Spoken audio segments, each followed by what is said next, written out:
So, ang pag-usapan natin is pride. So, masarap sa English to, no? Pero pag tinagalog, mayabang. No. Kahit sa pagkain, masarap, di ba? Fried. Pero, ang dating nito sa atin, hindi kaaya-aya ang resulta nito sa atin. So, pag-uusapan natin is ang pride. So, doon tayo sa Proverbs 11:2. So, bago natin pag-usapan, bago tayo mismo mag-dive sa ating pag-uusapan, so meron ba tayong kaibigan na pagka naglalakad, nakikita natin, tutok na tutok sa cellphone, akala niya alam niya yung patutunguhan niya, and then suddenly nalamaan siya, no? So, ganun ang nagapak ng pride pag pumasok ito sa ating buhay. Diba? So, ang pag-usapan natin is, ano nga ba talaga yung pride? Saan ba to? Ano ba to yung epekto? Ano ba ang pinanggagalingan? Ano ba ang meaning talaga ng pride sa ating buhay? Bakit ba ito nakakapasok sa atin?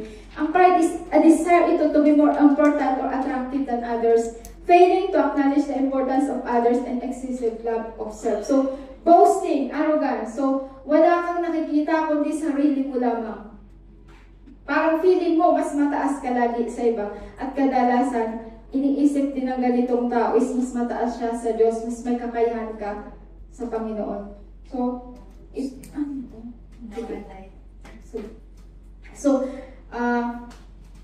In a spiritual sense, pride is not just about being rich or confident or happy with our achievements. So pride is a very core and independent spirit. So nakadepende ka lang sa sarili mo. Ito yung bulok na ugali sa loob natin na tahimik na nagsasabing, kaya ko na to. Ako nang bahala. Hindi ko kailangan ng payo ng iba. Kaya kong tumayo sa sarili kong mga paa. Siyempre, paa mo yan. So, kaya ko na, hindi ko na kailangan ng payo ng kahit kanino man. Ito yung pride. Tahimik. Pero may impact at may dating sa atin. So, pride is a form of self-worship na nag-focus sa atin to build a throne for ourselves, including the Lord. And push everyone else down kasama ang ating Panginoon. So, kapag punong-puno tayo ng pride, wala nang espasyo para sa atin, sa kapwa natin, at lalong wala na tayong espasyo para sa grasya ng Diyos. Bakit ganon? Kasi, inuunahan na natin ang Panginoon, tayo na ang nagdidesisyon para sa Panginoon, no? So, pupunta tayo dun sa, ito yung meaning ng pride. So, ito yung ating pag-uusapan ngayon. So, when pride comes, then comes disgrace, but with humility comes wisdom. So, let's take a short prayer for this. So, Lord, maraming salamat po sa umagang ito, Panginoon Lord, na aming pag-uusapan sa hapong ito, Panginoon Lord. Salamat po, Panginoon, sa iyong salita, Panginoon Lord, na ngayon pa lang pinagpapasalamat namin, Panginoon Lord, ang pag-araw mo, Panginoon Lord, at higit sa lahat, hinihingi namin, Lord, ang pagsama ng Banal Espiritong Banal na sa aming, Panginoon Lord, magpapaunawa, Panginoon Lord, ng nais mong maunawa namin sa hapong ito, Panginoon Lord. Salamat po sa makikinig, at salamat po, Panginoon Lord, sa iyong salita na ihahayag sa hapong ito, Panginoon Lord. Ang dalangin ko, Panginoon Lord, mapuno ang lahat ng aming pangangailangan sa hapong ito, Panginoon, at higit sa lahat, Panginoon, sinasaran, Panginoon, winawasak namin, Panginoon Lord, ang gawa ng Diablo sa lugar na ito, Panginoon Lord. Walang mananako, Panginoon Lord, bagkus ang salita mo, Panginoon Lord, ang bubuhay sa lugar na ito, Panginoon. At pinubuksan namin, Panginoon Lord, ang aming spiritual ear, ang aming heart, Panginoon Lord, na marinig lang namin, Panginoon, ang nais namin marinig mula sa iyo, Panginoon.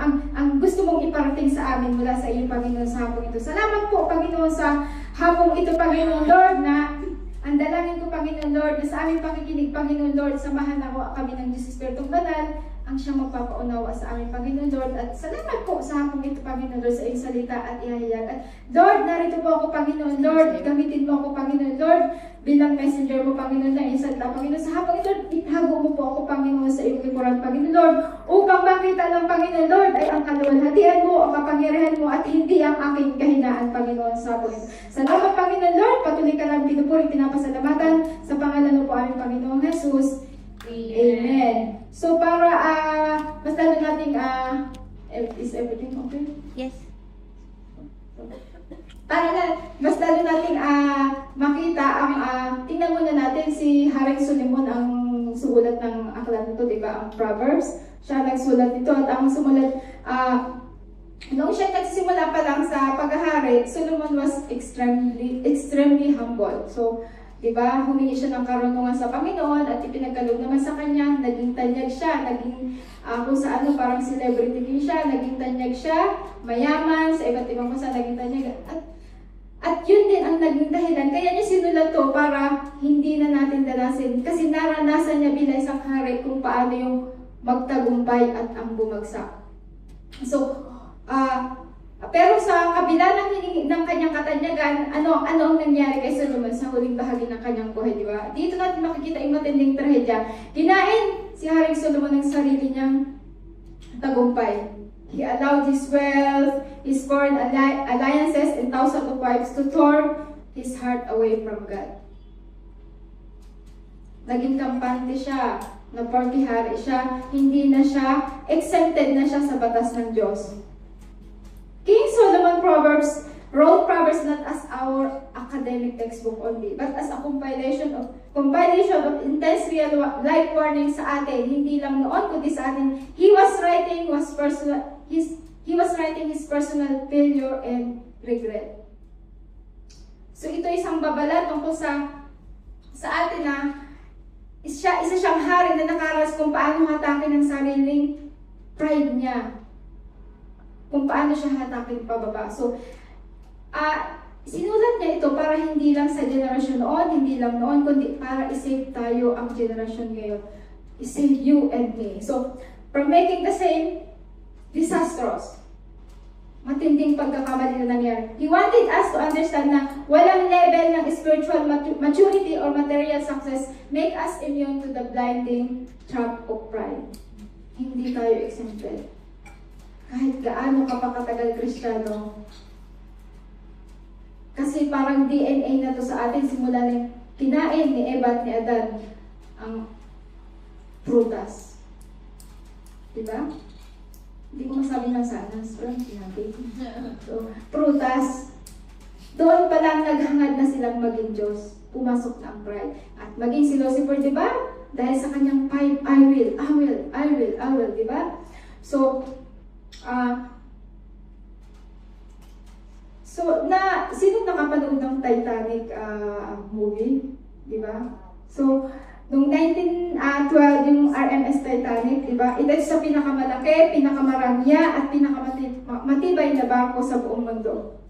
At sobrang advanced ang engineering nito, magagaling ang mga engineer dito. At bago pa man ito lumayag, noong April 14, may isang crew doon, sabi niya, kahit ang Diyos, hindi ito kayang palubugin, ang barkong ito.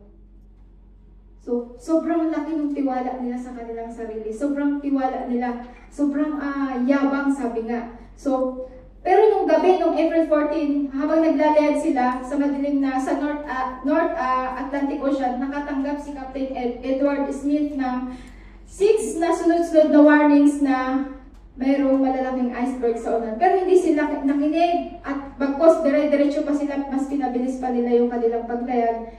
And that night, isang 1,500 na tao ang lumubog. At wala pang 3 oras na hati ang sinasabi nilang pinakamatibay at hindi kayang palubugin ng Diyos. So bakit? It's not about the iceberg, o hindi lang ito doon sa yellow na nabangga nila, ito ay dahil sa pride. Hindi sila nakinig sa warnings. So, minsan ganun din sa ating spiritual, di ba? Akala natin minsan unsinkable na ang buhay natin. Akala natin sa trabaho natin, sa ating kinalalagyan, sa trabaho, sa pamilya, maayos na pamilya, sa ministry, akala natin unsinkable na tayo, akala natin alam na natin lahat, akala natin hindi na natin kailangan ng warnings. So ngayon, ilang babala na ba ang naririnig natin sa Diyos na binabaliwala natin? Nakala natin ay wala lang. Ilang beses na bang bumubulong-bulong ang banal na espiritu o ang paalala ng ating pastor, ng ating mga leader. Pero sinasabi mo, okay lang ako, kaya ko na to. Diba? Pero the more na ginagawa mo yun, unti-unti ka naglalatag ng panganib sa buhay mo.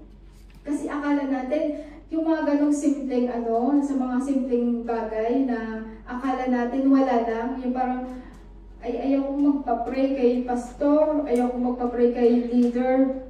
Kasi baka i-judge lang ako. Hindi tawag na, or baka ang dami namang problema na ni pastor, dadagdag pa ako. Hindi ano yun. Yun yung tinatawag na false humility or fearful pride.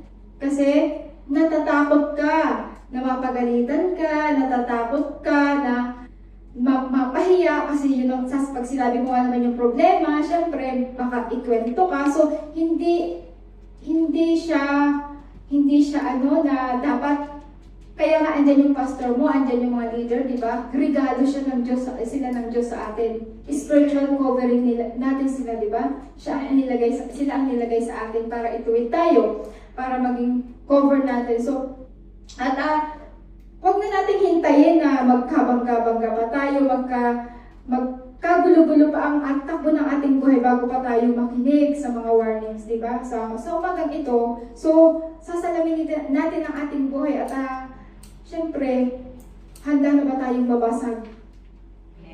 Yung dapat basagin ni Lord sa buhay natin. So, bago nito tuloy ang sira ng ating buhay, kailangan natin makita paano kumikilos ang pride sa buhay natin. Paano nga ba dinadala ng pride tayo sa kahihiyan?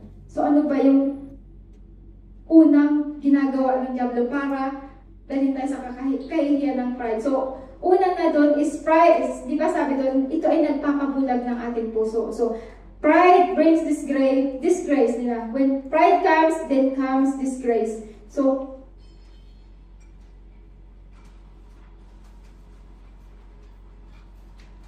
sa Hebrew, ang salitang ginamit para sa pride dito is zadon, na ibig sabihin ng insolence o pangahas na pag-uugalit na lumalagpas sa hangganan ng disenyo ng Diyos. So ang Biblia ay isang hindi na mababali na spiritual na batas, hindi yan. So kapag pumasok ang yabang, ang kasunod talaga ng kahihiyan. Diba? When pride comes disgrace. So, laging kasunod talaga. So, walang kompromiso. Bakit? Dahil ang pride ay direktang rebellion to sa autoridad ng ating Panginoon. So, para lubos nating maunawaan, paano ba talaga tayo dinadala ng pride sa kahihiyan? Una nitong ginagawa sa ating buhay is binubulag ang ating puso. Pride brings disgrace. Ito yung nagdadala sa kahihiyan. Una niyang ginagawa, binubulag niya ang ating puso. So, pride, sabi ko sa Proverbs 16:18, pride goes before destruction, a Holy Spirit before a fall. So, bago pa man tayo bumaksak sa destruction o kahihiyan o kasalanan, una nang nakapasok ang pride. Una bulag na tayo nito sa ating relasyon, sa ating pananalapi, sa ating kinalalagyan, sa ating mga plano.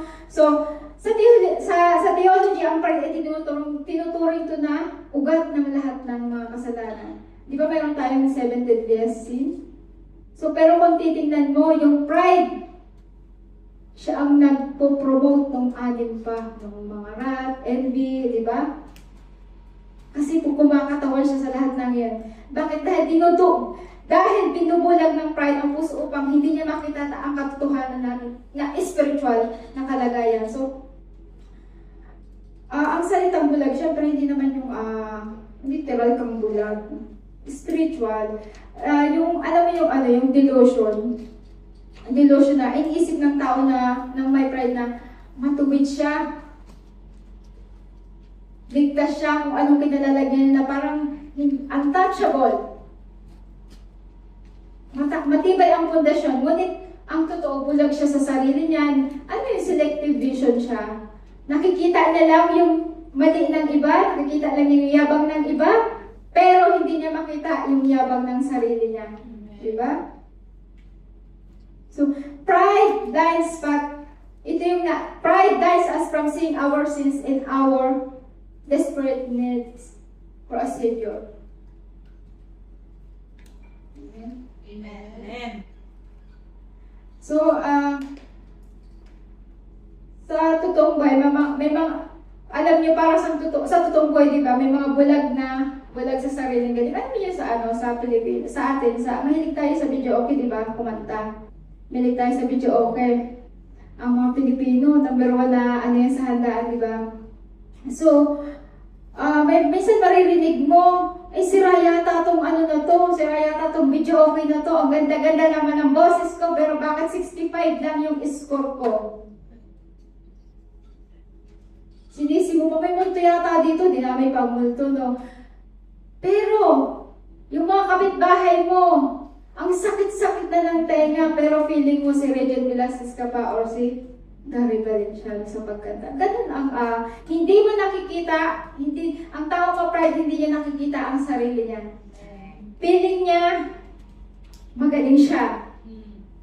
At bingi siya sa sarili niyang realidad. So, ganun din sa atin sa spirit, ganyan din tayo kapag we become unteachable and untouchable. So, akala natin palagi tayong tama at kaya ayaw natin nagpapatama. Kaya ang ending, tinatamaan tayo sa ating Panginoon. Hindi natin, at saka hindi rin natin nakikita, pag ganun punpun tayo na pa, hindi natin nakikita yung patibong ng kaaway. Hanggang sa marinig na lang natin, yung lagapak natin. Diba? Yung kapahamakan, doon na natin marirealize ang lahat. So, seeking Uzziah, so, si Haring Uzziah, diba, naghari siya nung 16 years old pa lang siya. Isa siyang isa siyang matagumpay na hari, pinagtagumpay siya ng Panginoon, sinamahan siya sa laban, pinagpala siya ng Diyos dahil hinanap niya ang Panginoon. Pero anong nangyari sa kanya? Sabi doon sa 2 Chronicles 26:16 na, but after Uzziah became powerful, his pride led to his downfall. He was unfaithful to the Lord, his God. So, marami siyang napagtagumpaya sa digmaan, naging tanyag sa Ehipto, at marami pa ang mga nagawa niya. Nakapagtayo siya ng maraming tore. Pero dumating yung isang araw, di ba? Siya, pumasok siya doon sa templo, siya ang nagsunog, siya ang nag-alay. Na isang tungkulin lang ito na dapat nagampanan ng isang pare.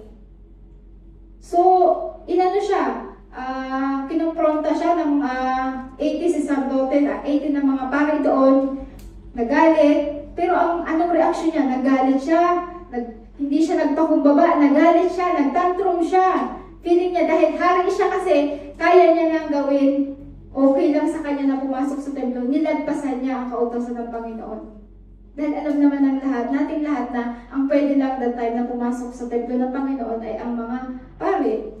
So, at habang hawak niya yung pang-alay, agad, suddenly tinupuan siya ng ketong. Alam niyo kung gaano ang ketong ng mga panahon na yun, kadumi. Pag may ketong ka ng mga panahon na yun, pag lalabas ka, magtataklob ka, at pag may mga kasalubong ka, dapat sisigaw ka, unclean, unclean. Pag hindi ka sumigaw, mahawaan mo hindi yung nakasalubong mo, papatayin ka.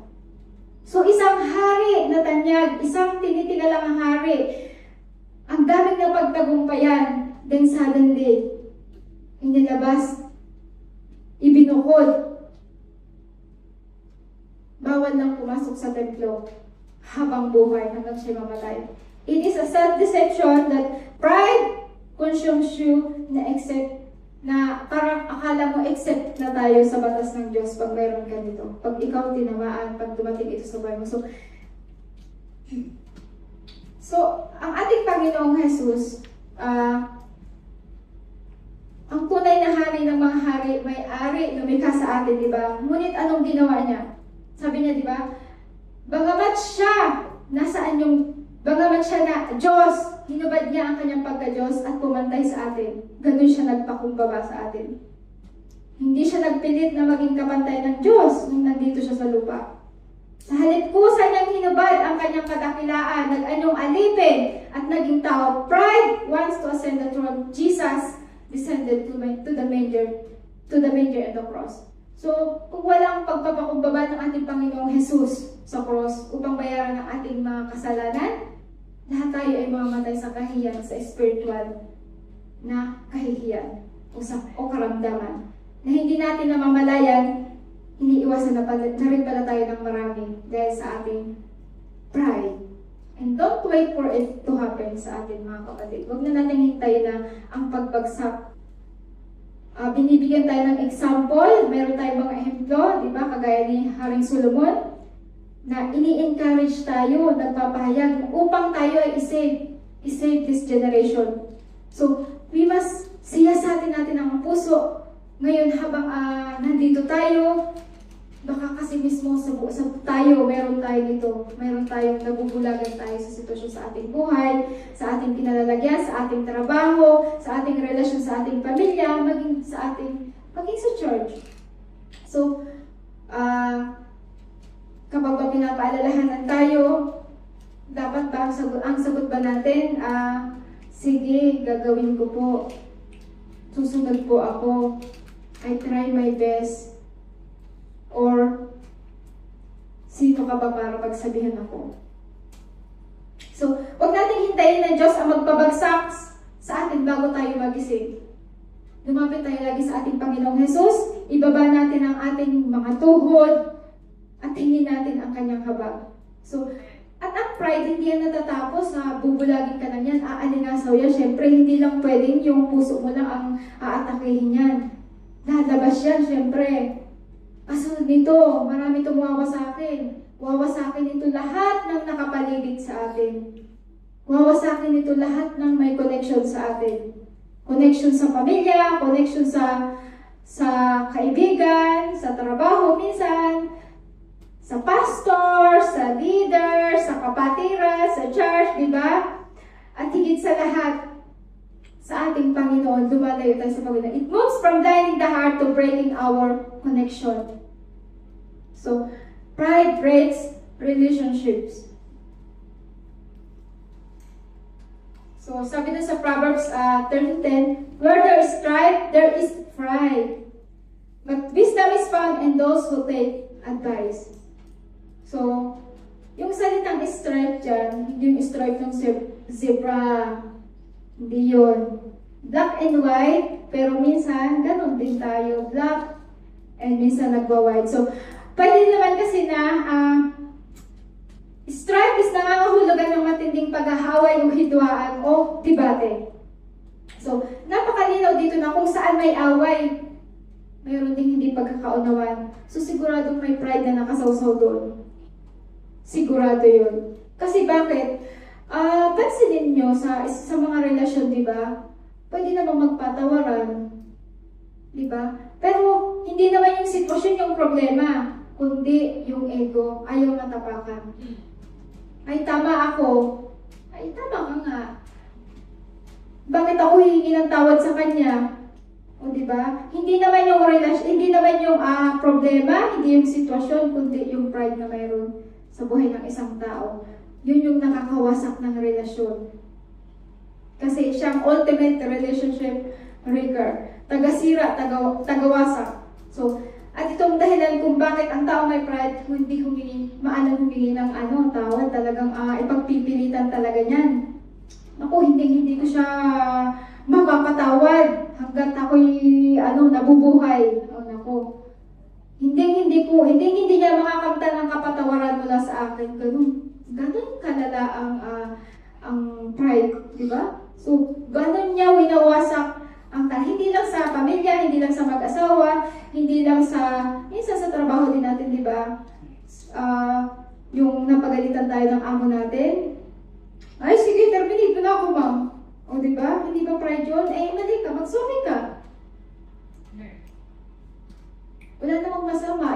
Alam mo kung ano may pinakamahirap na banggitin ng tao? Sorry, nagkamali ako. Hindi na po mauulit. Hirap na hirap ang taong banggitin ito. Bakit kaya? Kasi dahil sa pride. Bakit naman ako magsusori sa kanya?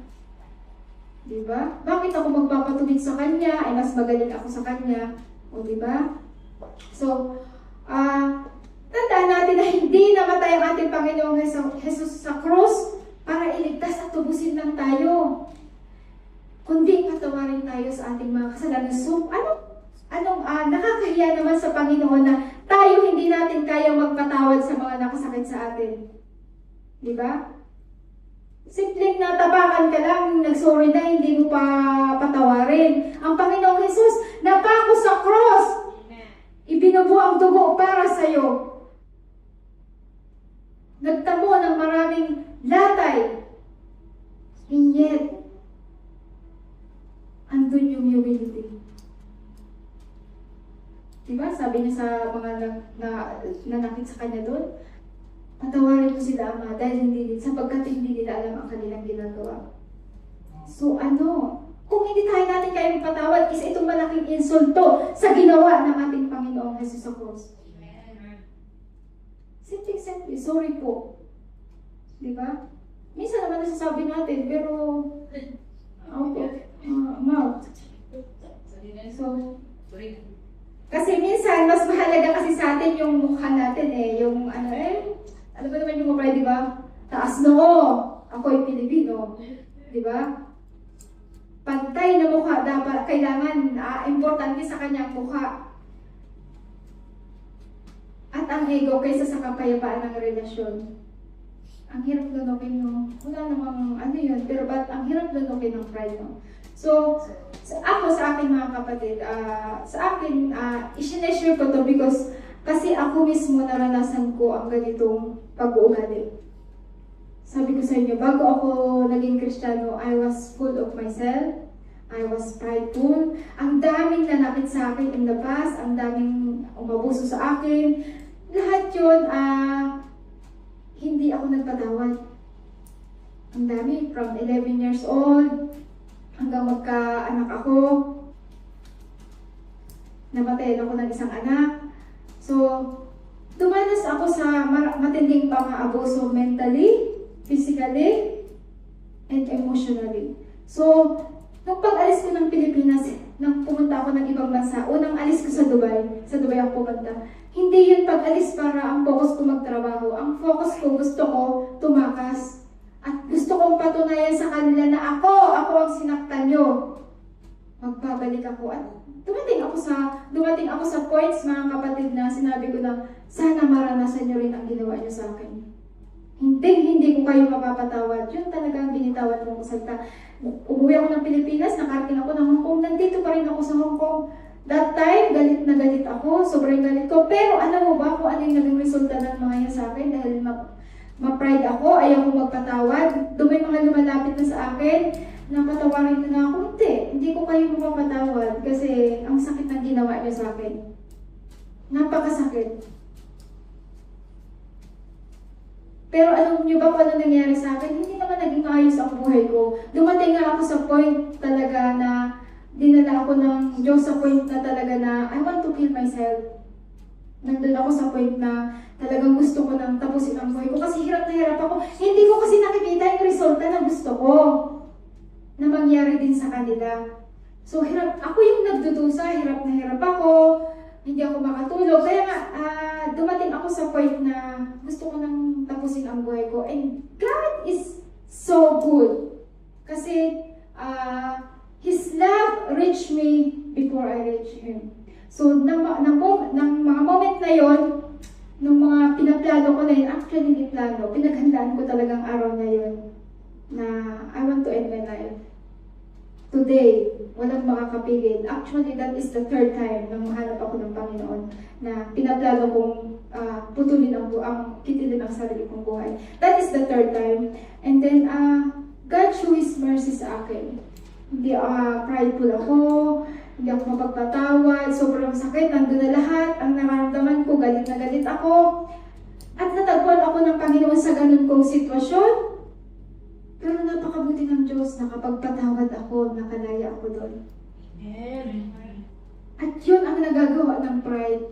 Hindi yung kinagagalitan mo ang nagdudusa, kundi ikaw. Amen. Ikaw ang nagsasuffer. Bakit ginalang, why patawad? Immediately, di ba? So,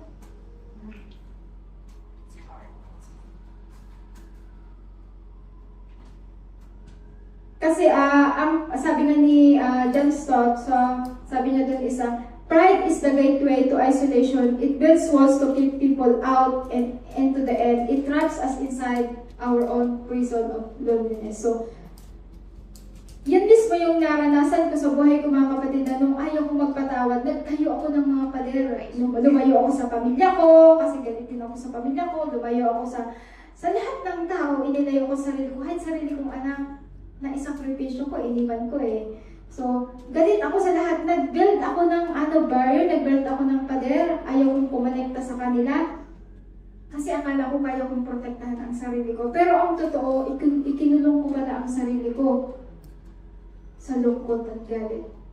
At dumating ako sa point, hindi na ako makahinga syempre. Ang taas na ng nilagay kong pader. So, hindi na ako makahinga.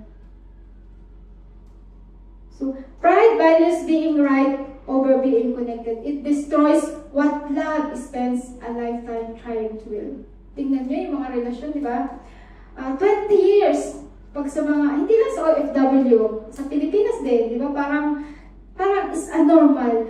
20 years nung inalagaan ang relasyon nyo din suddenly in 1 seconds.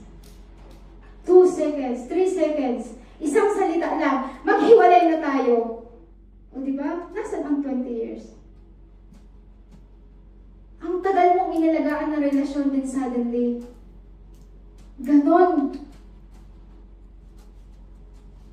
ang kayang gawin ng pride sa buhay natin. Kaya nitong durugin ang relasyon na binuo natin ng maraming taon. Sa church, di ba? So, siguro naman hindi lang sa amin to, sa inyo rin. Alam ko naman walang perfect na church, di ba? Marami tayo, di ba, marami tayong makikita na 10 years na sa church, 5 years na sa church, pero dahil na disiplina, nagre-rebelde, umaalis. Sinayang ang 5 years, 10 years. Di ba? Sa pagkakaibigan, sa trabaho. So, ang ating Panginoong Jesus, dahil sa ating pride, ang bawat nagre-rebelde at kawalan ng pagkakauday, ito isang pride sa ating buhay. So, kung gusto natin makita ang tunay na pag-ibig at pagmamantilit ng relasyon natin sa ating pamilya, sa Diyos, syempre. Di ba sa Diyos, kaya rin tayo nalalayo sa Panginoon, nawawala din ang relasyon natin sa Panginoon. Nandun naman, kasi nung tinanggap natin siya sa ating buhay, may relasyon na tayo sa Kanya, di ba? Nawawala yung connection natin sa Panginoon. Bakit? Minsan kasi pag kinukorek tayo, tinutuwid tayo, kasi bahagi yun eh. Bahagi yun bilang anak ng Diyos na ituwid tayo. So pag tayo kinukorek, hindi naman tayo nagre-rebelde sa nagkukorek sa atin eh. Mismong sa ating Panginoon. Pag umalis ka ng church, pag umalis ka ng panambahang ito, saan ka ba sa palagay mo ba si Pastor Wendell ang nasaktan? Hindi, ang Panginoon. Kasi inilagay siya ng Panginoon dito bilang authority, mamamahala sa kanyang katawan. At lahat tayo bahagi ng katawan. Kaya minsan talaga sa church, hindi naman naiiwasan yung talagang mayroong ganun, di ba, alitan. Pero kasi nga, dapat, di ba, ano nga natin yung unity in diversity. Dapat alam natin yung pagkakaiba-iba natin. So, dapat magpatawaran tayo na iba-iba tayo. Ay, syempre, bahagi tayo ng katawan ng Panginoong Jesus, di ba? Hindi naman pwedeng kamay lahat, daliri lahat. Hindi naman pwede, di ba? Hindi lahat pwedeng mabait lahat. Iba talaga ang ugali. Di ba? So, hindi nawawala yung minsan nagkakatampuhan. Hindi naman na may iwasan yun kasi hindi pa kasi natin na-attain yung unity in faith. Kaya nga nandito tayo, di ba? Para ma-build yung character natin. Yung ating goal to be like Christ. So, pag kinokorek tayo, din magpakorek tayo. Ay, bahagi yun kasi pagka pinapaalalahanan tayo, sister, parang hindi na medyo tama. Hindi naman siguro tayo kakausapin ng mga elders natin, ng pastor natin, leaders natin, ng parang harsh naman, di ba? Na ipapahiya. Maliban na lang talaga kung sobrang tigas ng ulo. It depends sa atin. So habang ang ating Panginoong Jesus, habang tayo makasalanan, matitigas ang ulo, punong-puno ng pride, ang ating Panginoong Jesus, hinubaran siya ng kanyang karangalan. Dinuraan sa mukha ng mga taong kanyang nilikha. At habang pinapako sa krus, di ba? Yung at nagpako sa kanya, yung mga taong nagkasala sa kanya. Ang sabi niya, di ba, patawarin mo, Ama, sapagkat di nila alam ang kanilang ginagawa. Ang dali-dali magpatawad ng Panginoong Jesus habang dun siya tumutulo ang dugo. Si Jesus na walang kasalanan, nagpatawad sa atin upang maibalik ang ating relasyon sa ating Ama. Amen. Ngayon, tanungin natin ang sarili natin, ano? Imagine mo, nakapako ang ating Panginoong Jesus, may kagalit ka. Galit na galit ka. Hindi mo mapatawad. Sige nga, ikaw pa ako doon sa krus. Di ba? Hindi pa natin naabot kung ano yung paghihirap ng Panginoong Jesus para hindi tayo magpatawad. Yung sinasabi natin, sobrang sakit. Wala nang sasakit pa sa ginawa ng Panginoong Jesus para lang mapatawad tayo sa ating kasalanan. Yung sinasabi mo, nirereklamo mo, ang sakit-sakit magsalita ng kaibigan ko, ang sakit-sakit magsalita ng asawa ko. Lagi akong inaway. Wala nang sasakit pa doon sa ginawa ng ating Panginoong Jesus. Hindi pa tayo umabot ng kahit konti, hindi pa natin naabot. Natapakan ka nga lang, umaaray ka na. So, ano pa yung ipako doon sa cross? Hindi lang naman siya pinako, binugbog, di ba? Pinutungan ng tinik na korona.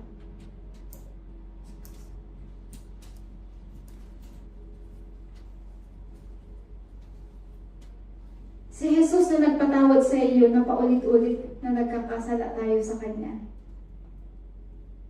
So, tayo makasalanan din naman, pero dapat ibaba natin ang sarili. Bakit hindi natin maibababa yung pride natin? No? Kasi kapag pinairan mo ang pride at tumatanggi tayo magpatawad, parang na rin natin sinasabi na walang kwenta ang ginawa ng ating Panginoong Jesus. Hindi naman para sa Kanya ang ginawa niya, kundi para sa atin, di ba? Bigyan tayo ng yung victory binigay sa atin. Yung katagumpayan niya doon sa krus ng Kalbaryo, sa atin naman yung ibinigay, di ba?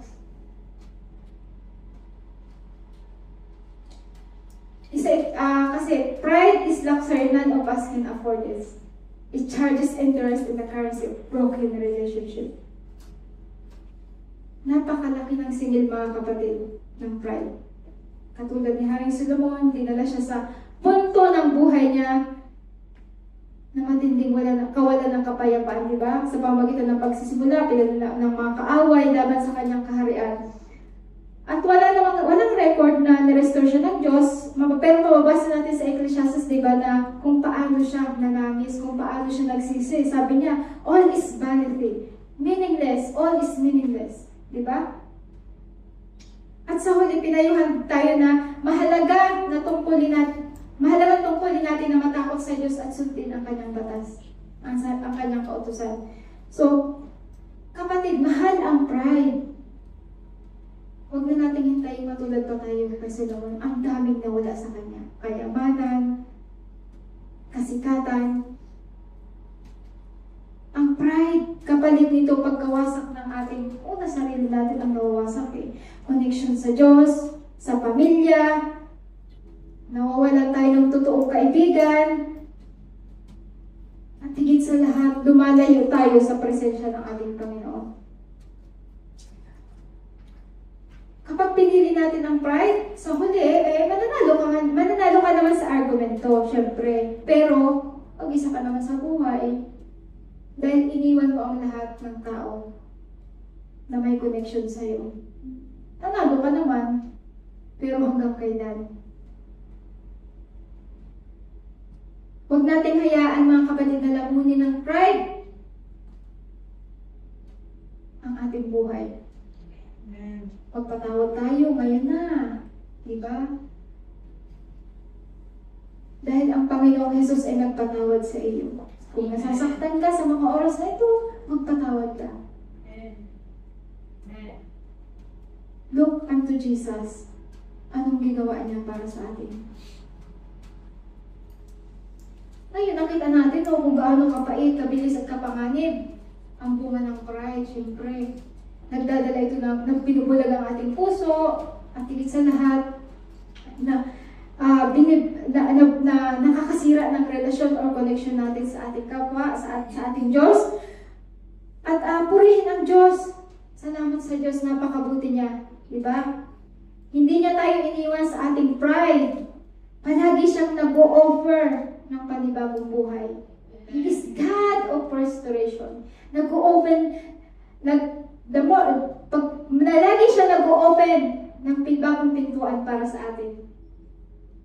Binubuwag niya yung pader, yung pride sa buhay natin, hindi para saktan tayo. Siyempre, minsan masakit talaga minsan, di ba? Nasasaktan ang pride natin, pero ang ating ego, pero kung bubuksan natin ang ini-offer ng Panginoon, binubuksan niya yung pintuan para sa atin, hindi ito isang pintuan para saktan tayo, kundi pintuan ng biyaya ng kanyang pagpapala.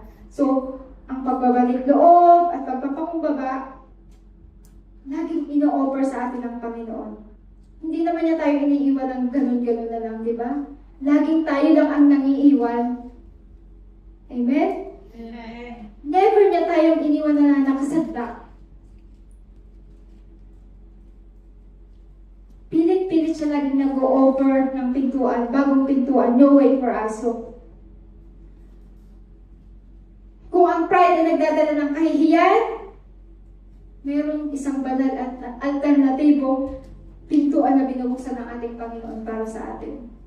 At yun is ang humility, ang daan ng pagpapakumbaba. So, sabi dito, di ba? But with humility comes wisdom. So, I love how the Holy Spirit perfectly balances the two, di ba? So, kung kanina binubugbog tayo ng realidad na ang pride ay may dalang sumpa ng kahihiyan at pagkawasak. Dito naman, sa ikalawang bahagi, God shows us the beautiful flip side. God is showing us a divine escape route for us. So, the Bible gave us, binibigyan niya tayo ng gamot sa ating kahihiyan na dala ng pride, and that is humility. So, sa ancient Hebrew context, ang salitang humility is chana.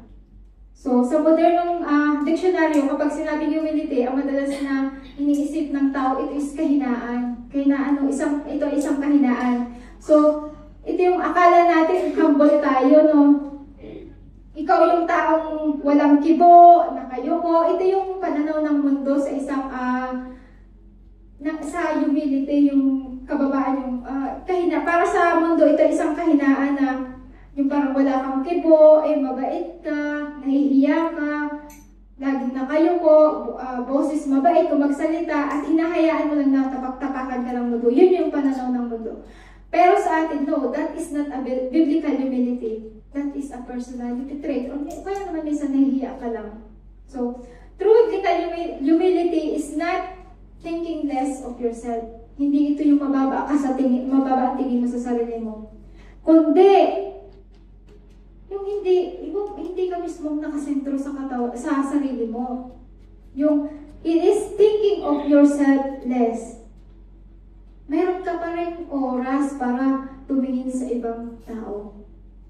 Hindi ka lang nakasentro sa talento mo, hindi ka lang nakasentro sa gusto mo, hindi ka lang nakasentro sa ugali mo.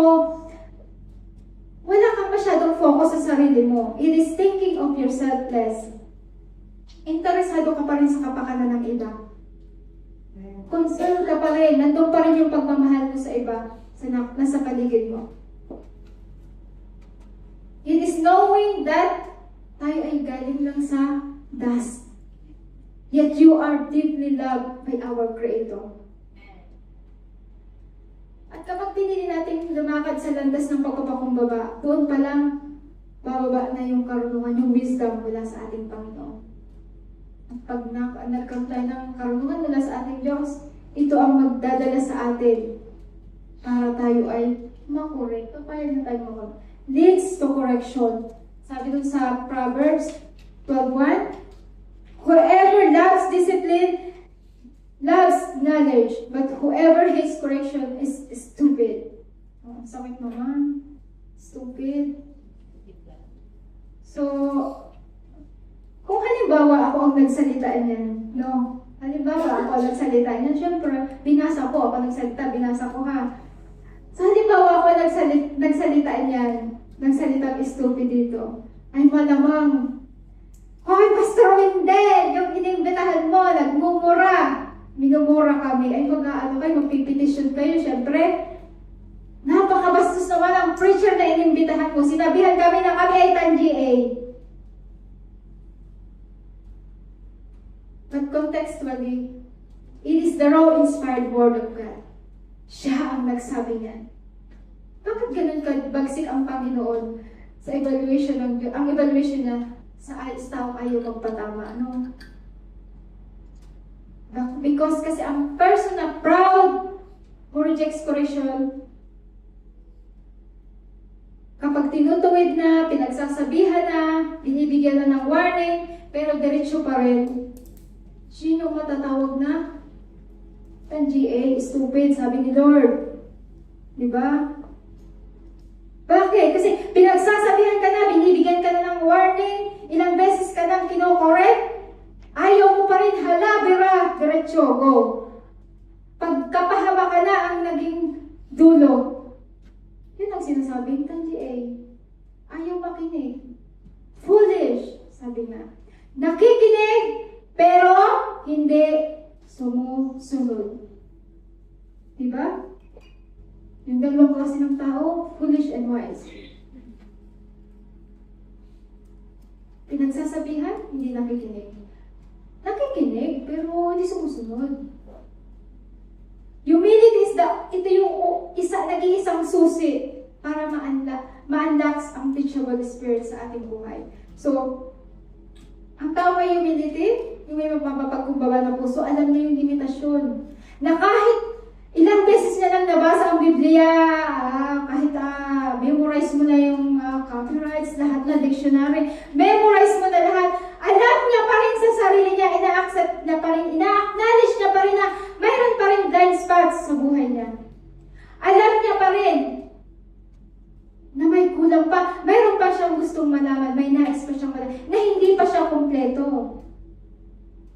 Na hindi niya pa alam lahat. Ito yung may taong pusong mapagkumbaba. Ina-acknowledge niya na, ay, hindi ko pa alam lahat. Kailangan ko, kahit ulit-ulitin ko pa rin mag-aral. Alam mo yung proud na tao, ay, napag-aralan niya, tinukaraan niya din ang itinuro pa ulit-ulit. Ay, bakang tanong, i-apply mo ba?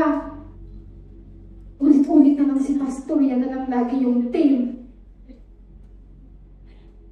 Nagagalit ka pa dun sa pastor. Hindi ba, alam mo ang salita ng Diyos, pag inulit mahalaga, pag inulit-ulit, napakahalaga.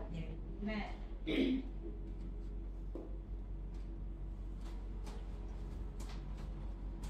Yun yung ang taong pusong may pagpakumbaba, ina-acknowledge niya na hindi mo pala alam lahat ng bagay. Kahit nagdi-devotion na siya araw-araw, meron ng prayer meeting, Bible study, whatever, ma-attend ng preaching, pagka-Sunday, halimbawa, dalawang preaching, again, ina-attend niya yung preaching ng twice, ng Sunday, ina-acknowledge pa rin niya na hindi ko pa alam lahat. Yun yung taong mapagpakumbaba, may pusong mapagpakumbaba, at handang magpakorek. So, ibig sabihin, gusto niya, marami pa siya gustong malaman.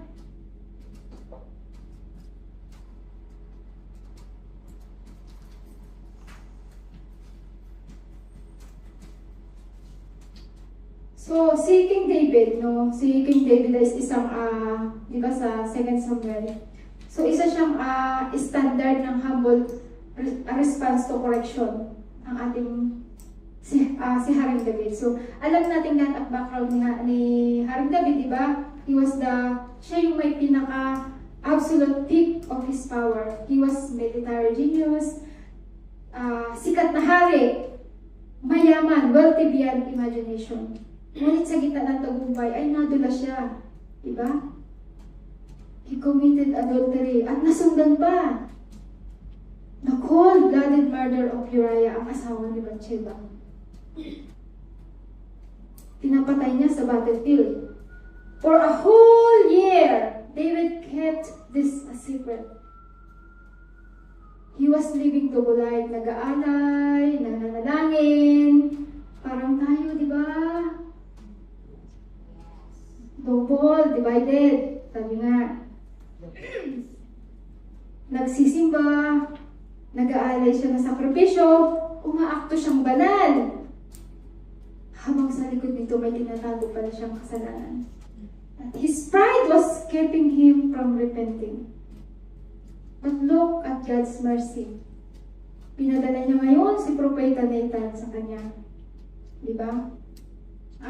Binigyan ni Propeta Nathan ng talinghaga tungkol dun sa isang mayaman na ninakaw ang kaisa-isang tupa ng mahirap.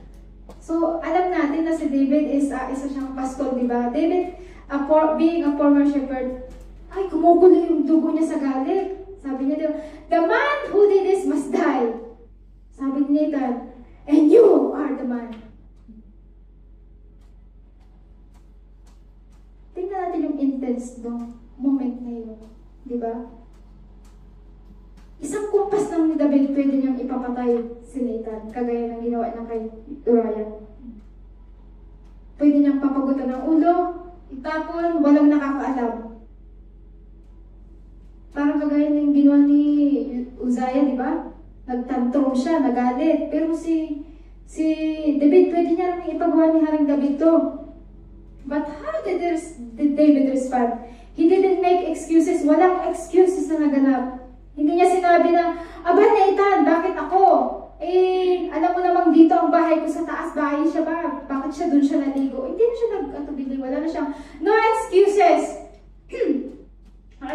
Ang sabi niya, I have sinned against the Lord. Nagkasala ako sa Diyos. Immediately, humingi siya ng tawad sa Panginoon. Immediately, nag-repent siya. He submitted to the painful correction. Ibinaba niya ang kanyang pride at tinanggap niya ang hatol ng Diyos. At dahil sa pagpapakumbaba ni Haring David, alam na naman natin na sa ilalim ng pagsuway, pinatawad siya ng Diyos. Nilinis ang kanyang puso. At bagamat andun pa rin yung consequences, talagang andun yun.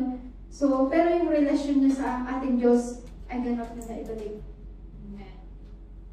Di ba makikita pa rin natin, grabe yung pagsisisi niya sa Psalm 51, di ba? Ganon siya nagsisisi. Sabi niya, di ba, cast me out. Cast me not away from your presence, O Lord. Take not your Holy Spirit from me. Restore unto me the joy of my salvation.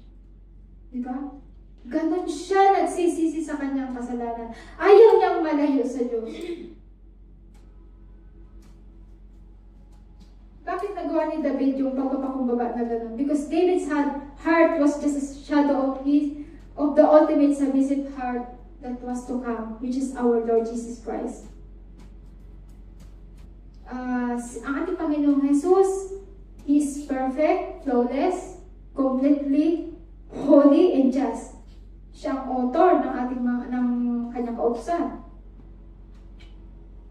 Siya na walang kahit anong kasalanan o pagkakamali o kailangan ituwid ng sino man. At kahit kahit kailan walang sino makakapagturo sa kanya ng pagkakamali. Yet, look at his posture during his earthly ministry, di ba?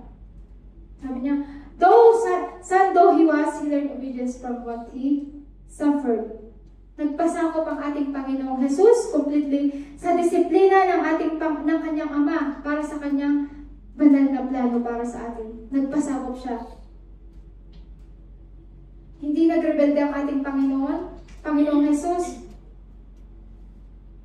Instead, nagpasakop siya sa divine plano at sumunod sa banal na plano ng Ama sa kanya, which is para sa atin. Sabi nga niya, di ba? Ama, hindi ang kalooban ko, kundi ang kalooban mo ang masunod. Jesus took the ultimate way of our disobedience upon Himself.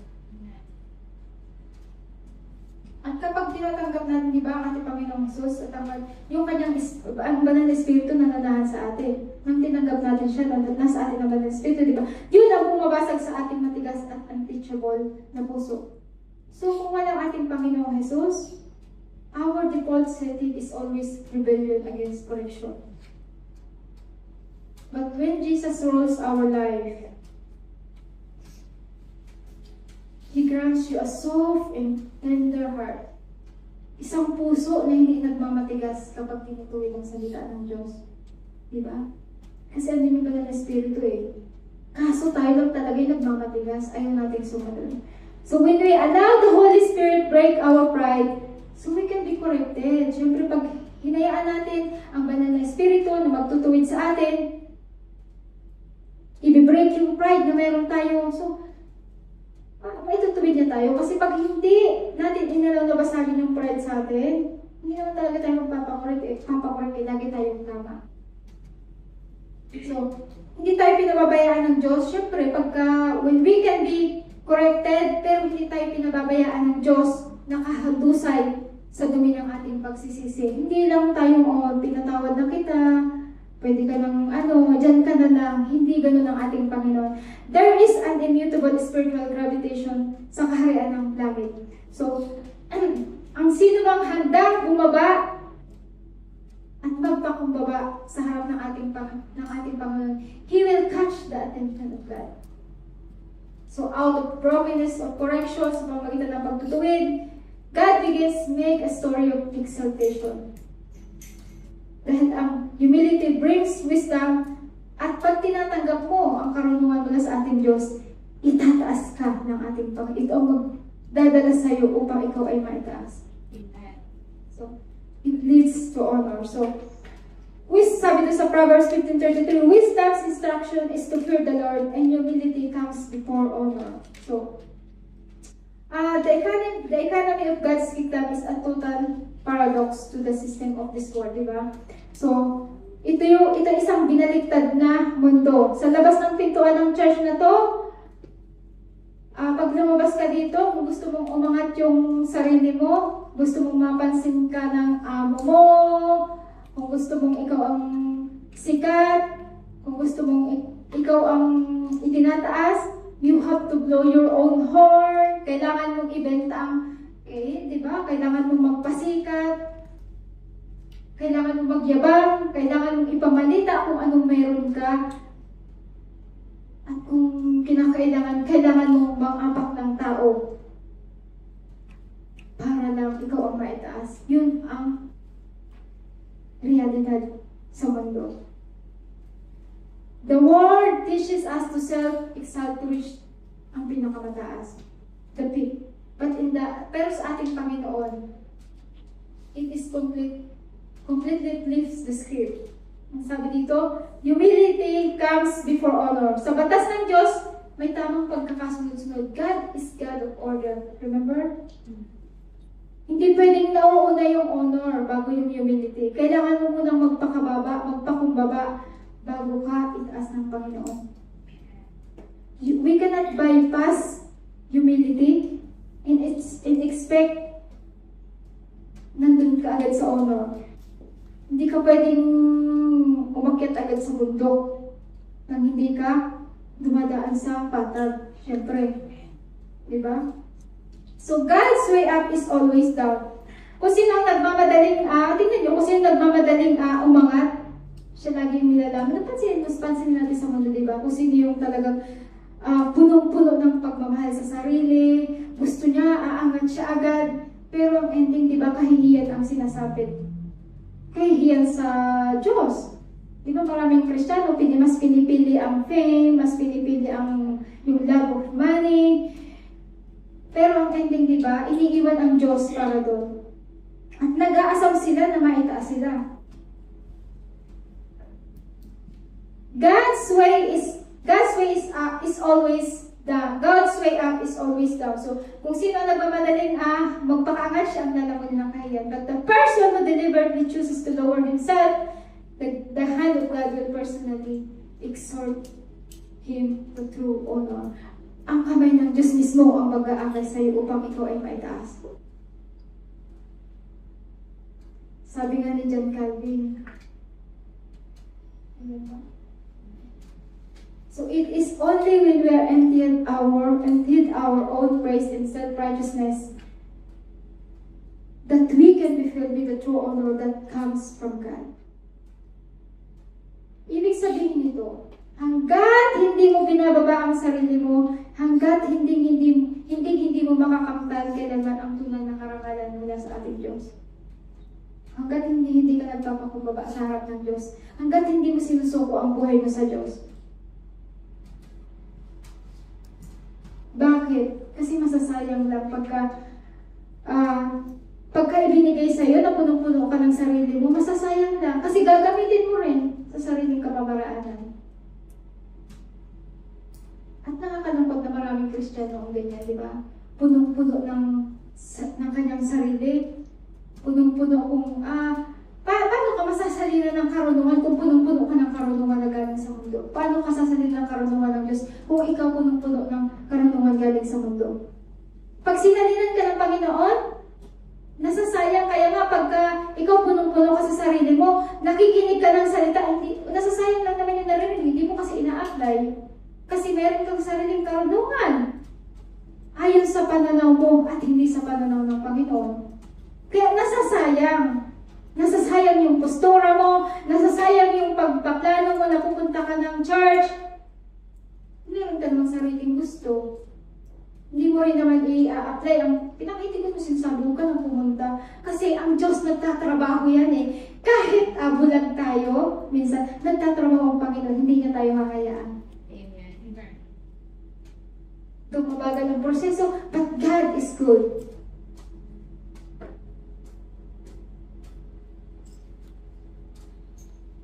Kasi as long na ang bibig natin, ang ating pananalita is full of our own praise, like, God will keep His hands from us. Ay, sabi niya, kaya mo pala ha, sige, tignan ko lang kung hanggang saan ang kaya mo. We have to empty our hands. Yung mga self-achievements so that God can fill our life with His true and eternal honor. Because God lives those who bow low. Itinataas niya ang nagpapakababa at ibinababa niya ang nagpapakabastas. Diba? So the eyes of God are blind to our worldly status, but they are magnetically attracted to a broken and contrite heart. So,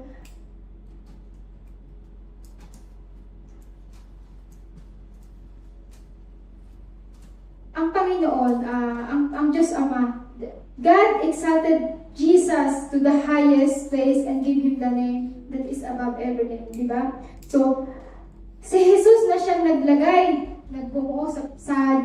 bumuo sa mundo, siya ang creator natin.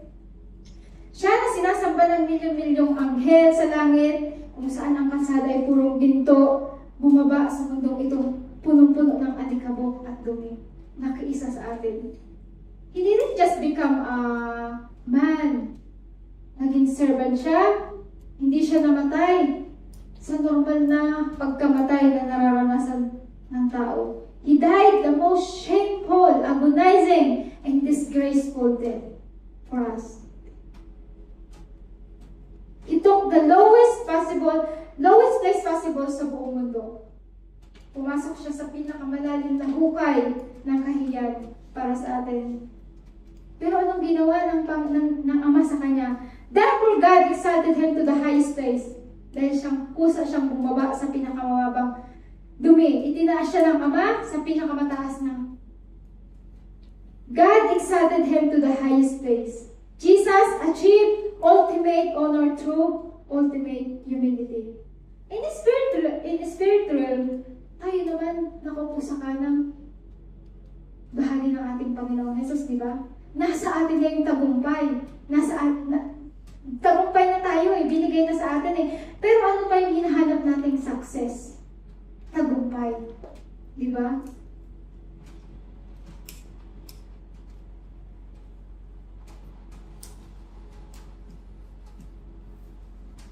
Jesus achieved ultimate honor through ultimate humility. Sa kanyang pagpapakumbaba, itinaas siya ng Diyos Ama. At ganun din ang gagawin niya sa atin kung tayo ibang papakumbaba sa harap na isusurrender natin ang lahat ng bagay sa ating buhay. Let the Holy Spirit, hayaan natin na ikat niya yung ating mga defense mechanisms. Tingnan natin. sugat, yung dugo, at pagpapakumbaba ng ating Panginoong Jesus sa cross ng Kalbaryo. And then, look at our own stubborn life. Sino ba tayo para magmataas sa harap ng Diyos? Sino ba tayo para magtantrons at magreklamo pag tayo kinukorek, pag tayo nasasagasaan ng ating pride?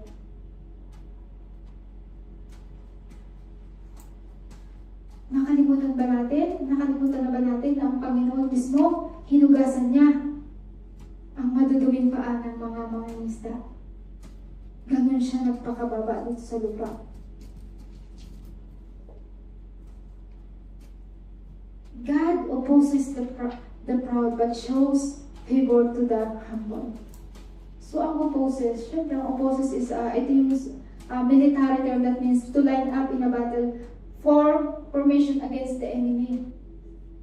So kapag pinapairal natin yung pride natin, kapag ayaw natin magpatawad, ayaw natin humingi din ng tawad, kapag nagmamatigas tayo, nananakit tayo, God is lining up His angels in battle formation against you.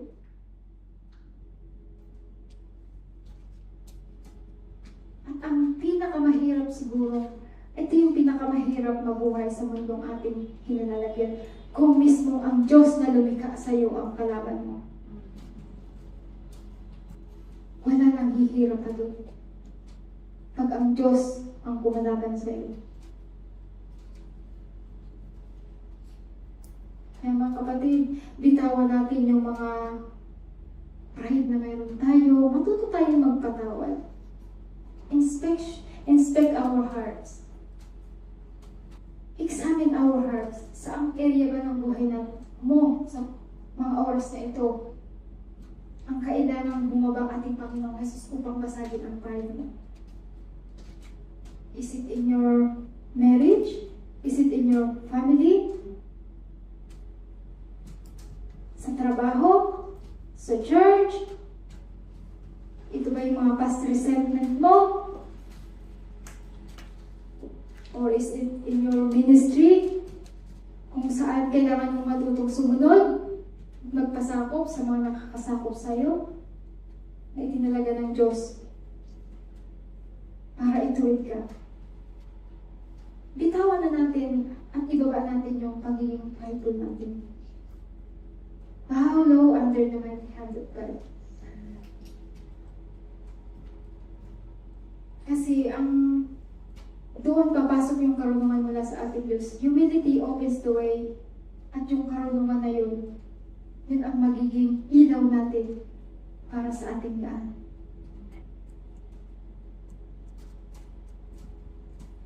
Sa hapong ito, hinahawakan pa rin ba natin ang ating pride habang unti-unti nawawasak ang buhay natin? Ay, minsan alam na natin, di ba?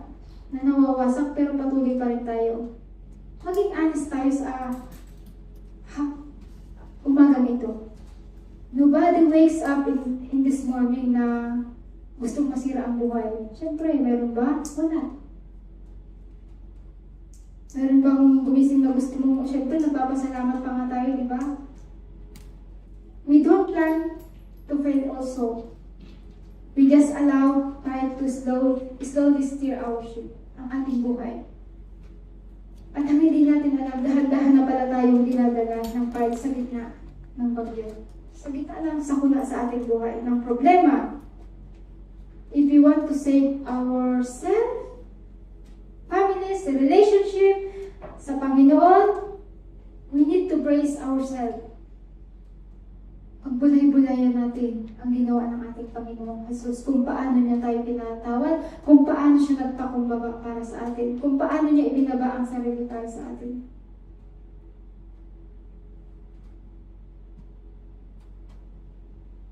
Ito yung masakit na katotohanan na we all need to hear, to open our hearts,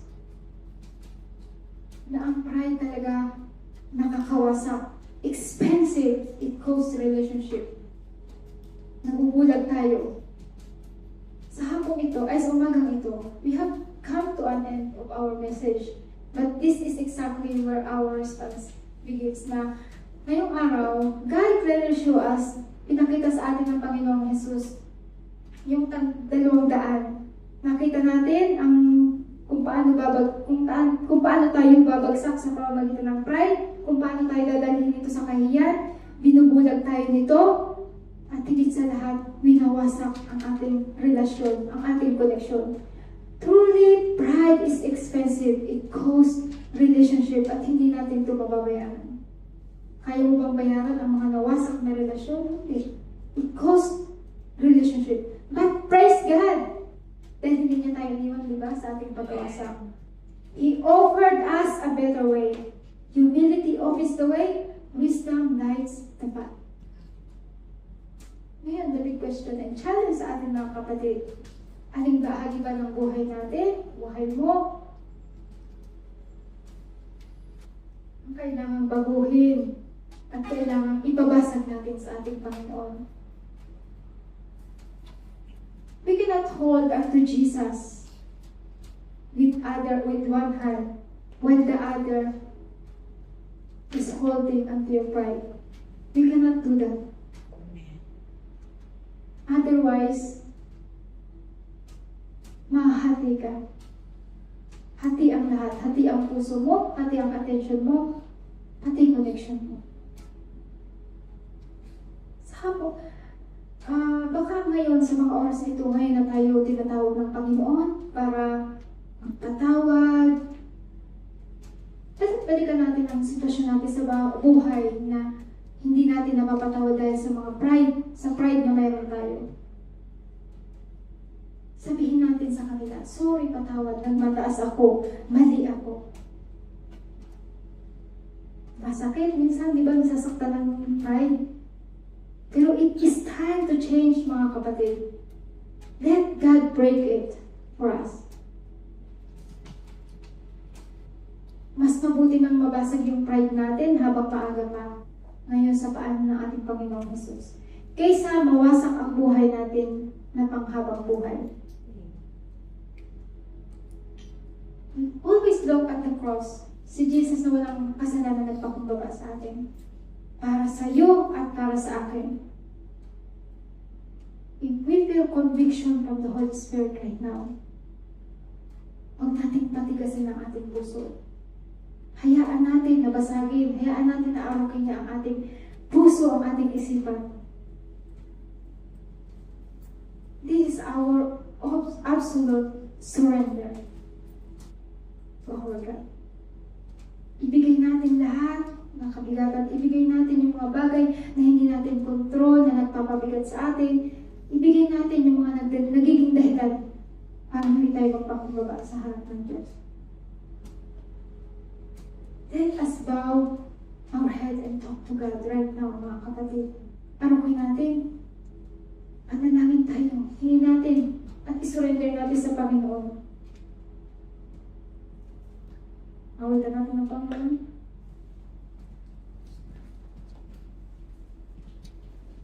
I-surrender natin, mga kapatid, ang ating buhay sa Panginoon. Ibigay natin yung dapat natin ibigay sa Kanya. Hingin natin yung puso mapagpugawa. Hingin natin yung pagmamahal na dapat na pagmamahal sa ating kapwa. Hingin natin na basagin niya yung mga dapat basagin sa ating buhay. Hingin natin yung pure heart. I-surrender natin sa Kanya, sa lahat. Sa bawat area. Yes, Lord. Salamat po, Panginoon. Sa hearts ko, Lord. We surrender kami po, Lord. Salamat po, Panginoon. Napakabuti po. Salamat po sa Panginoon. Salamat po sa iyong salita, Panginoon Lord, na inihayag mo sa akin ito, Panginoon Lord. Nagdalangin ko, Panginoon Lord. Ang salita mo, Panginoon Lord, na paunang-punuan ang pangangailangan ng mga kapatiran. Lord, tulungan mo po kami, Panginoon Lord, na patuloy na magpasakop sa iyo, Panginoon Lord. Magpakorek sa iyo, Panginoon Lord. Ibigay ang buong buhay namin, Panginoon Lord. Wasapin mo, Panginoon Lord, yung mga bagay sa buhay namin na gusto namin kami ang may control, Panginoon Lord. Hayaan mo, Panginoon Lord, na ibigay namin sa iyo ang lahat. I-surrender namin sa iyo lahat. Na ikaw ang mag-control sa amin. Dahil truly, Lord, apart from you, wala kaming magagawa. Ano man ang mayroon kami, Panginoon, hindi yun galing sa amin, Panginoon. Galing lahat yun sa iyo at dapat namin pahalagaan, Panginoon Lord. Patuloy kami magpapabaha. Mahal din namin ang aming kapwa, Lord. Mahal din namin higit sa lahat ng bagay, Panginoon. Dahil ayos na Panginoon, Lord. Bigyan mo kami, Panginoon, Lord, puso na nakasurrender sa iyo, Panginoon, Lord. Lahat ng kaya namin, Panginoon, lahat ng Panginoon, Lord. Thank you, Jesus. Salamat po, Panginoon. Oh, to Jesus I surrender all. To Him I freely give. I will ever love and trust Him in His presence daily. Yes, Lord, we surrender everything to you. I surrender all. I surrender all to Thee, my blessed Savior. I surrender all.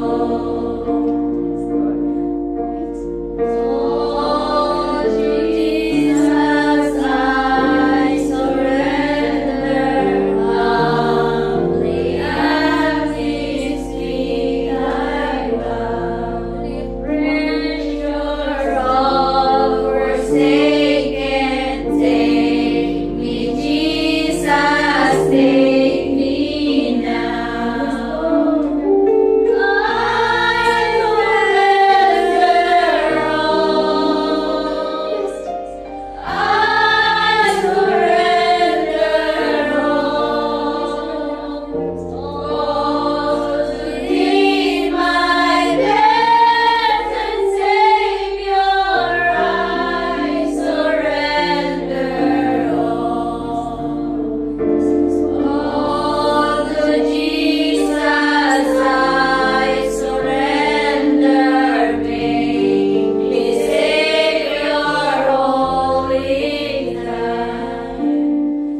Let me feel the Holy Spirit truly know that Thou art mine. I surrender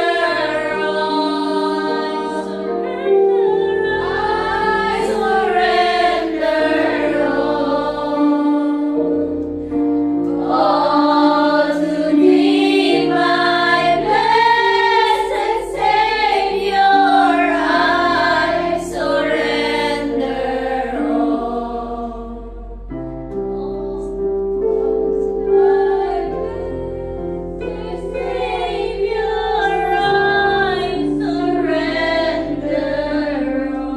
Yes, Lord. Ibigay na po namin, Lord, ang aming pusong kamalayan, Panginoon Lord, ang aming pong pagkatao, Panginoon Lord. Isinusuko namin, Panginoon, lahat ng mga bagay sa buhay namin, Panginoon Lord, na inaari namin, na kaya namin, na alam namin, Panginoon Lord, lahat ibinibigay namin sa iyo, Panginoon. Tunay nga po, Panginoon Lord, na ibinibigay, isinusuko namin ang buong buhay, ang buong pagkatao namin sa iyo, Panginoon. Salamat po na napakabuti mong Diyos na sa kabila ng pagkakadapa namin. Minsan nadadapa kami, Panginoon, pero ikaw ang Diyos ng pag-ibig, ikaw ang Diyos ng restoration, Panginoon. Hindi mo kami hinahayaan, Panginoon, at hindi mo kami iniiwanan sa tuwing kami nasasaldak sa sarili na pride, Panginoon. Lord, wasapin mo ang nais mo ko sa akin sa buhay namin, Panginoon. Lord, ikaw ang maghari sa buhay namin, Panginoon. Let your plan, your will be done in our life, Panginoon, Lord. Tulungan mo kami, Panginoon Lord, na yung puso, Panginoon Lord, namin maging mapagpakumbaba, hindi lang sa iyo, kundi sa mga kapwa namin. Mahalin namin, Panginoon Lord, matuto kaming ibigay ang kapatawaran, Panginoon Lord, dahil ikaw, Lord, hindi ka, Panginoon Lord, hindi ka nagdalawang isip na patawarin kami at tubusin kami sa aming mga kasalanan. Lord, tulungan mo kami, Panginoon Lord, manalig tumingin sa iyo, Panginoon Lord. Patawad, Panginoon Lord, kung minsan matigas ang aming puso, Panginoon Lord. Patawad na minsan ayaw namin magpakorek. Patawad kung binabypass namin ang pagpakorek mo sa aming kadalasan. Pero salamat sa pagmamahal mo, Panginoon Lord. At salamat, Lord, tunay nga sa hapong ito, Panginoon. Salamat po sa iyong salita na nahayag, Panginoon Lord. Nagpupuri po kami, nagpapasalamat, Lord. Dalangin ko po, nagpapasalamat ko po ang iglesyang ito, Panginoon Lord. Nadalangin ko patuloy mong pagpalain, Panginoon Lord, ang iglesyang ito, Panginoon Lord. At dalangin ko, Panginoon Lord, sa hapong ito, Panginoon, na ang iyong salita ay hindi lalabas sa lugar ng ito, Panginoon Lord, na hindi magkakaroon ng buhay sa bawat isa, Panginoon Lord. Nadalangin namin ito, Panginoon Lord, na makita ito sa aming buhay, hindi lang namin ito narinig, kundi maipamuhay din namin, Panginoon Lord. Salamat po sa hapong ito, Panginoon Lord, na sa aming paghiwa-hiwalay, bago namin, Panginoon, yung pagmamahal mo, ang salita mo na nakatanim sa aming puso, at nakita ka sa buhay ng bawat isa sa amin. Salamat po sa hapong ito, Panginoon Lord, na nakinig ng iyong salita. Salamat po, Panginoon Lord, sa biyaya mo, sa pagmamahal mo, sa walang hanggang pag-ibig na pinaparanas mo sa amin. Salamat sa kabutihan ng Panginoon Lord. Ito po ang samot dalangin namin sa pangalan ng iyong anak na si Jesus, aming Diyos, na makapangyarihan na tagapagligtas. Amen. Bless everyone.